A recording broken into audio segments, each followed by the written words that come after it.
Kecamatan Ketoprak Mataram kanthi lampahan Nawang Sih lair utawi Seri Joko Tarub.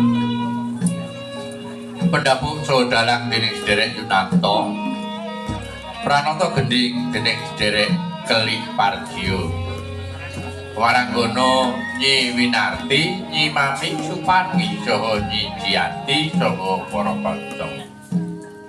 Keprak dening sederek Martono saha sederek Teguh Widodo. Sedaya menika dipun sesepuhi dening sederek Tejo Asmara. Para pamriksa kepareng kaaturaken menggah dapuaning paraga. Demang Tawangharjo katindakaken dening sederek Martono.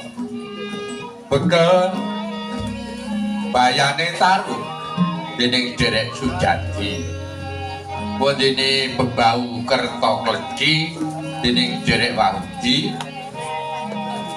Sederek Sadio ngayahi minangka Bebau Kertolegen.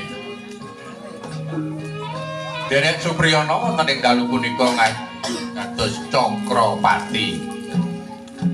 Wondene Kenaka katindakaken dening sederek Ngadiya. Kidang Telangkas utawi Joko Tarub katindakaken dening sederek Suparmin. Nyi Ageng Tarub dening sederek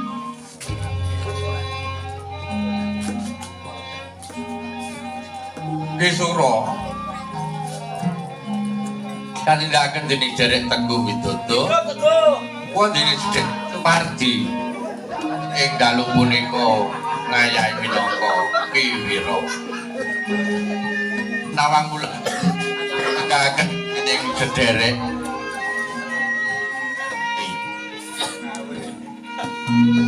Syekh Maulana katindakaken dening sederek Nanto.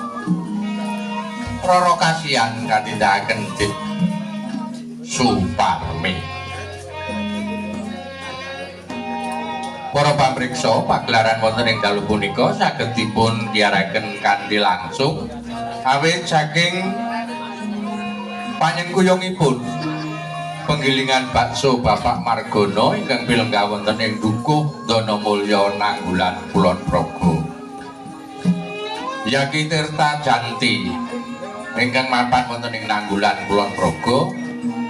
Bas Production NPP Photoshop Sound System MG Audio Bengkel motor sarta mobil Bambeng Bengkel ing Banyumili TKA Dukuh ingkang mapan wonten ing Dukuh Krembangan Kulon Progo. Stone Art Production Properti sarta dekorasi ingkang mapan wonten ing Komplek Masjid Jami Kulon Progo. Boten kesupen warga Kampung Wonosutan sarta Sondaya Audio Sound System. Bengkel Bahagia Motor ingkang mapan wonten ing Tambak Triharjo Wates Kulon Progo. Lan ugi Radalas ingkang mapan wonten ing Sukapanca Sentolo Kulon Progo. Diaran punika ugi dipun sengkuyung pangrawit saking Puspa Denta ingkang dipun sesepuhi dening Keli Pargio saha pangrawit Banyu Sumilin. Para pamriksa saksuwuking gending pambuka menika tumuli Ketoprak Mataram badhe kawiwit. Sugeng amriksane sumangga.